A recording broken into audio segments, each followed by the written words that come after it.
तो वैसे भाजपा के प्रत्याशी पवन गुप्ता जी से हम हमारे साथ और विधानसभा चुनावों को लेकर से चर्चा करेंगे और ये जानेंगे कि उधमपुर में इनकी किस तरह की तैयारियां चल रही हो, क्या कुछ कहना चाहेंगे। पहले तो पवन जी आपका स्वागत करना चाहूंगा आपका। आपका भी मैं बहुत धन्यवाद करता हूँ।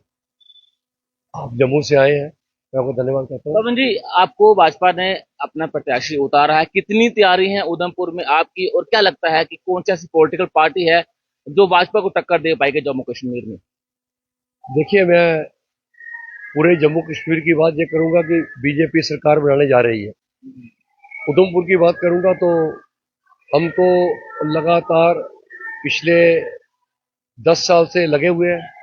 हमारे लिए कोई पॉलिटिक्स जो है वो निष्ठा का विषय है और 24/7 हम लगे हुए हैं। मैं नहीं समझता कि जहाँ पर कोई पॉलिटिकल पार्टी इस वक्त कहीं रेस में भी है। कभी अभी तक तो कोई नाम सामने आ नहीं रहा है। नहीं तो इलेक्शन को पूरा 1 महीना बचा है वोट पड़ने को, कोई ना कोई कैंडिडेट तो सामने आना चाहिए था। अभी तक किसी भी पार्टी का कोई कैंडिडेट क्लियर नहीं है। तो मैं स्वागत करूंगा कोई पॉलिटिकल पार्टी का कैंडिडेट आएगा। यानी कि कोई नहीं है टक्कर में।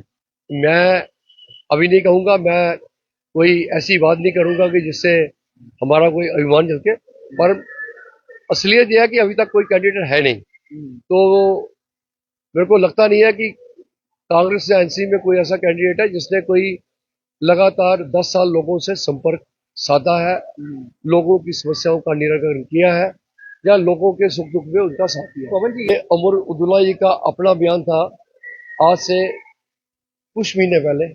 उन्होंने कहा था कि 70 साल लगे 370 को हटाने में, और कम से कम 70 साल तो हम सोच भी नहीं सकते कि जब वापस आएगा। अभी वो मैनिफेस्टो में दे रहे हैं इसलिए कि उनको कश्मीर के वोट चाहिए। अदरवाइज वो जानते हैं जिस डिसीजन के ऊपर में सुप्रीम कोर्ट की मोहर लग चुकी है, कांस्टिट्यूशन बेंच ने मोहर लगा दी है, और कांग्रेस आपको पता है कि दोगली पार्टी है, उसका कोई स्टैंड नहीं है। वो जब कश्मीर में जाएगी बोलेगी 370 वापस लाएंगे, जम्मू में आएगी तो मुंह खोलेगी नहीं।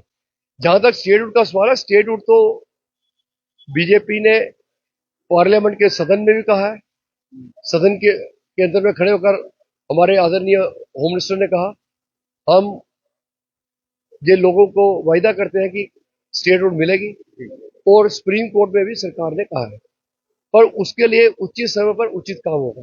इस टाइम पे जब तक मिलिटेंसी का एक आखिरी व्यक्ति भी वहां पर मौजूद है, उनका कोई आखिरी जो संगठन भी मौजूद है या कोई भी तंत्र उनका मौजूद वहां पर है, तब तक लॉ एंड ऑर्डर की व्यवस्था कश्मीर के लीडरों के हाथ में नहीं दी जाएगी। उसके लिए ड्यूटी का रहना जरूरी है। पवन जी, पैंथर्स पार्टी भी जो है वो गठबंधन का हिस्सा हुआ है और एक सीट पैंथर्स पार्टी को दी गई है। क्या लगता है कि पैंथर्स पार्टी मुकाबला कर पाएगी भाजपा के, क्योंकि चनैनी से मनकोटिया जो है वो उम्मीदवार है भाजपा के। हम तो उम्मीद करते हैं कि बीजेपी जीतेगी। हम तो अब बात यह है कि मैदान में तो पैंथर पार्टी है, पर वहां पर बीजेपी ने अभी काफी बड़ी लीड हासिल की थी चिनैनी में। तो मैं आशा करता हूं कि वो वोट तो हर लोगों ने कमल के फूल पे मोहर लगाई थी, अब फिर लगाएंगे। जम्मू संभाग में कांग्रेस मृत प्राय हो चुकी है। आप देख रहे हैं कि उनके पास कोई संगठन नहीं है। कोई एक स्टेज थी कि गुलाम नबी आजाद के बाद सारे लीडर चले गए थे, अब उनको छोड़ के सारे लीडर कहीं इधर भटक रहे हैं, कहीं उधर भटक रहे हैं, कहीं कोई इधर जा रहा है, कोई उधर जा रहा है। तो मैं नहीं समझता कि उनके पास में कोई संगठन बचा है।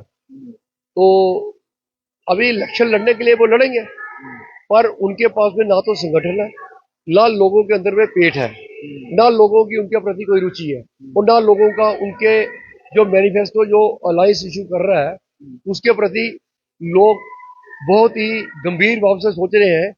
क्या हम इनको पावर में लाकर क्या हम ऐसी चीजें करवाएंगे कि शंकराचार्य हिल जो पूरी दुनिया के अंदर मशहूर है, जहां भगवान शिव का सबसे बड़ा लिंग स्थापित किया गया था आज से कई सदियों पहले, तो उसका नाम चेंज करके उसको तख्ते सुलेमान करेंगे। ये तो एक बड़ी मजाक की बातें लगती है।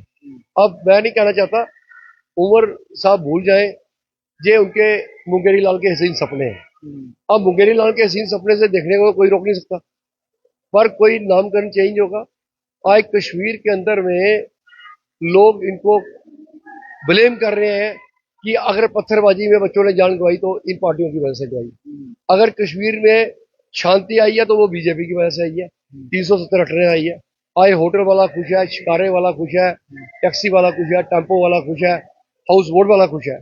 कश्मीर में एक आर्थिक बहार आई हुई है। लोगों को लगा कि अगर शांति से इतना पैसा हम कमा सकते हैं तो हम क्यों मिलिटेंसी के अंदर मुलविस हो। पवन जी, जिला उधमपुर की अगर मैं बात करूं तो वहां पर आतंकी गतिविधियां जो है वो लगातार बढ़ी हैं और पाकिस्तान समर्थक आतंकी जो है वो उधमपुर में छिपे हुए हैं। लेकिन नेशनल कॉन्फ्रेंस के जो एमपी हैं राहुला जी, उन्होंने कहा कि पाकिस्तान से बातचीत हमारी होनी चाहिए। क्या आप उनका समर्थन करते हैं? क्या लगता है कि इस समय पाकिस्तान से बातचीत होनी चाहिए? देखिए, उनके विचार हमेशा ही जो रहे हैं वो देश की मुख्य धारा के विपरीत रहे हैं। वो अपना वोट बैंक साधने के लिए या लोगों को वर्ग लगाने के लिए कुछ भी कर सकते हैं। पाकिस्तान से जब तक पाकिस्तान परोक्ष रूप से अपरोक्ष रूप से आतंकवादी गतिविधियों को बढ़ावा दे रहा है तो तब तक पाकिस्तान के सामने कोई बातचीत नहीं की जानी चाहिए। और पाकिस्तान ने अभी इस इलेक्शन को डीरेल करने के लिए उसने तालिबान ट्रेंड मिलिटेंट्स भेजे थे और वो उनको सेना ढूंढ ढूंढ कर मार रही है। मैं आपको वायदा कर सकता हूं, पाकिस्तान अपने मंसूबे में कभी कामयाब हुआ नहीं और ना ही कभी होगा। और ना ही वो हमारी इस वक्त पाकिस्तान को पता है इंडियन स्टेट की माइट जो है वो बहुत ज्यादा स्ट्रांग है और केंद्र में एक मजबूत प्रधानमंत्री बैठा है जो कठोर से कठोर डिसीजन ले सकता है और जिसके अंदर में क्षमता है, जो बात करेगा उस बात पे खरा उतरेगा। तो पाकिस्तान को पता है कि हम डायरेक्ट युद्ध में तो जीत नहीं सकते, हम प्रॉक्सी वार करते रहेंगे तो उसमें कुछ ना कुछ मिलेगा। तो छिटपुट घटनाएं तो ये जब तक पाकिस्तान का अस्तित्व है तब तक ये छोटी मोटी छिटपुट घटनाएं होंगी। इसके ऊपर में हम अंकुश लगाएंगे, इसको हम जीरो टॉलरेंस पे ला रहे हैं। आप देख रहे थे कि आतंकवादी जब पहले बनाते थे फिर जेल में रखते थे 2 महीने, फिर उसको छोड़ते थे, फिर उसको वो 5 लाख रुपया और एक नौकरी देते थे। आज बीजेपी की जब से गवर्नमेंट आई है हमने कहा जिस फैमिली से आतंकवादी होगा उसको नौकरी नहीं मिलेगी, चाहे वो केएस का एग्जाम क्लियर कर गया, चाहे वो किसी और का एग्जाम क्लियर किया, चाहे वो असिस्टेंट प्रोफेसर का एग्जाम करे। अब उसका असर ये हुआ है कोई मिलिटेंट किसी के घर से बाहर नहीं आ रहा। आज पत्थरबाजी की जो घटनाएं होती थी आज समाप्त क्यों होगी, आज क्यों जीरो होगी, ये लोग क्यों नहीं जीरो कर। इनका एक मौकिफ रहा है कि जो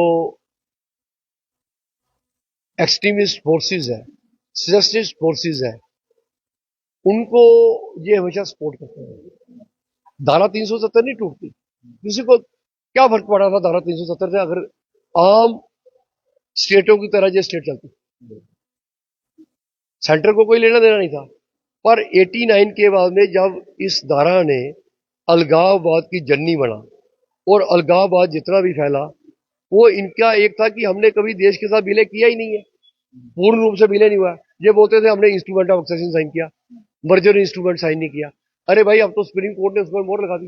इन्होंने कहा जी हमारी अलग सॉवरेनिटी है, उन्होंने कहा इंडियन कॉन्स्टिट्यूशन के बारे में किसी की भी सॉवरेनिटी नहीं है, कोई सार्वभौमिकता इनके पास में नहीं है। Everything is settled down by the supreme court. अब ये हताश होकर निराश होकर ये ऐसे कदम उठा रहे हैं जिससे लगता है कि ये सोचते हैं कि कोई लोग जो है उनको हम दोबारा बेवकूफ बना सके, उनको दोबारा हम अपने साथ ला सके। पर मैं बता सकता हूँ कश्मीर की जनता पिछले कई सालों से इनसे त्रस्त थी। कोई आदमी नहीं चाहता कि हड़ताल का कंडर निकले, कौन दुकानदार कौन रेडी फड़ी वाला चाहता है कि आपकी 90 दिन हड़ताल चले। अगर और उनको ये पता है इंडिया की स्ट्रेंथ इस वक्त दुनिया के अंदर में नंबर 3 पे है। अगर हम यूएसए और चाइना के बाद में सबसे बड़ी फोर्स है हमारे पास और सबसे बड़ी आर्थिक शक्ति बनकर हम उभर गए हैं। जब हम उभरे हैं तो हमारी सामरिक ताकत का भी पता है, आर्थिक ताकत का पता है। पाकिस्तान को पता है कि मैं इनका कोई बिगाड़ नहीं सकता।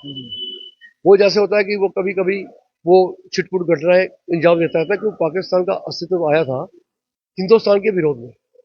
वहां पर जब तक मिलिट्री शासन रहेगा तो वो अपने आप को बनाए रखने के लिए, लोकतंत्र को खत्म करने के लिए वो इन बातों को थोड़ा थोड़ा इंतजाम देते, इनको वहां पर ऐसी घटनाएं घटित करते रहेंगे। और मैं आपको बता सकता हूं ये लंबे समय तक चलने वाला खेल नहीं है। आज कश्मीरियों को पता लग गया है हिंदुस्तान इतना पावरफुल कंट्री है, इस स्टेट की माइट इतनी स्ट्रांग है कि हम इसके आगे टिक नहीं सकते। जब 370 को तोड़ा गया, महबूबा मुफ्ती ने कहा था कि आपको कोई कंधा नहीं मिलेगा झंडा उठाने वाला। आज लाखों लोग झंडा उठा रहे हैं। आज कौन आदमी तिरंगे का अपमान कर रहा है? कोई नहीं कर सकता। आज राष्ट्रगान का अपमान कोई नहीं कर रहा है। एक टाइम था राष्ट्रगान चल रहा होता था, वो सिगरेट पी रहे होते थे और कोई थूक रहा होता था, कोई इधर घूम रहा होता था, कोई बैठ के सो रहा होता था। आज राष्ट्रगान के टाइम पे आपको एक भी ऐसा फोटो मिला है? अगर ऐसे आदमी का फोटो मिलता है तो उसको पता है कि इसकी सिया क्या है। राष्ट्र का अपमान कोई कोई आदमी नहीं सहेगा। बिल्कुल पवन जी, आपने बिल्कुल सही कहा। आखिरी में एक सवाल मैं आपसे करना चाहूंगा। जिला उधमपुर की बात की तो सबसे बड़ा चेहरा आप हैं। आप कितनी सीटें जीतने का दावा करती हैं? सिर्फ उधमपुर जिले से कितनी सीटें आप झोली में डालोगे भाजपा की? हम चारों को चारों सीटें जीते हैं। चारों तरफ सीटें जीतने का दावा करते हैं। बहुत बहुत शुक्रिया पवन जी से बातचीत करने के लिए। तो पवन गुप्ता जी से हमने बातचीत की है, जो कि भाजपा के उधमपुर वेस्ट से उम्मीदवार हैं, काफी स्ट्रॉन्ग कैंडिडेट हैं, क्योंकि अपने दम पर भी ये चुनाव लड़ चुके हैं और जीत भी चुके हैं। लेकिन अब भाजपा ने पवन गुप्ता को अपना प्रत्याशी नियुक्त किया है। नमस्कार।